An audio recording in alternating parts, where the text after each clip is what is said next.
Today's cultural snapshot is of the philosopher Immanuel Kant.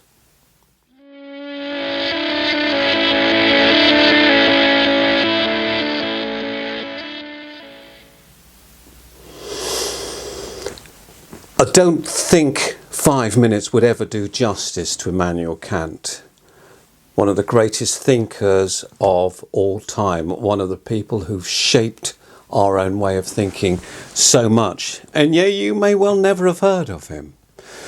In 5 minutes, there's very little I can talk about, so I want to share with you what he said about morals, which is perhaps one of his most famous teachings. Kant offers us something which in a way is common sense. He wants to say we can work out whether something's right or wrong by using our reason, and we can ask ourselves a simple question.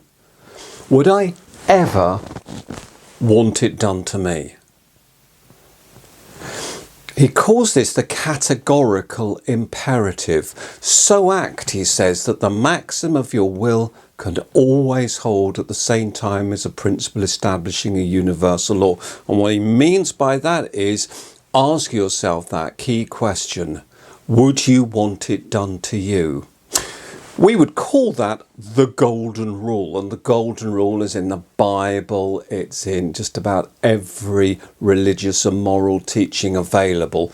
It's not rocket science. Would you want to be stolen from? Then it's wrong to steal. Would you want to be murdered?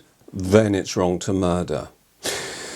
Now, the challenge for us as thinkers is that it's categorical.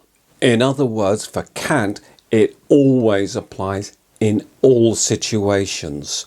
Because if it doesn't, it's not categorical, it's what we call a hypothetical imperative. And the idea of it being hypothetical, it may be the case, makes it less reliable as a moral guide to us. So says Kant, use your reason, use your judgment. Now, a lot of people don't like Kant's moral teaching. It's too absolute. And the trouble is, any morals that are absolute don't have any room for manoeuvre. We would call it, in philosophical terms, the word is deontological. The idea that if something is so, you ought to do it. So if it's wrong to murder, then you ought never to murder. If it's wrong to steal, you ought never to steal. But what happens with the more hypothetical situations? The classic one that's often used in criticism of Kant is lying. Because it's quite possible that we may say, well, I'd never want to be lied to. And yet we can recognise that morally there may well be situations where lying is a better and more effective option. Consider this classic example.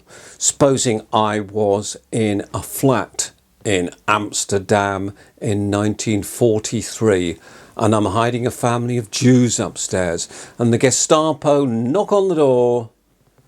Excuse me, sir, have you got any Jews hiding here? Now, of course, if Kant is right, we should always tell the truth, because we'd never want to be lied to. Why, certainly, officer, they're just upstairs. Would you like to take them? But of course, by doing so, we consign that family to the gas chambers. So our moral instinct tells us that, in fact, we should lie at that point. No, sorry, officer, Jews upstairs? Absolutely not. Never would, never could. Sorry to disturb you, sir. I'll be on my way. So what am I actually saying? What conclusion am I asking you to draw? I'm sharing with you the great German philosopher Kant, and I'm saying to you, Kant tells us that we should always act categorically. We should always have absolute morals. And of course, I challenge him by saying to you, well, that's not always possible. Now, it's more complicated than I'm saying in 5 minutes, and I'll explore it more in other presentations. But I pass it to you and I ask you to think about it. Please like this video, and if you like what you're hearing, remember to subscribe to the channel. It helps to build up the channel. Thank you very much. Look forward to seeing you next week. Another, I hope, challenging 5-minute cultural thought. Thank you.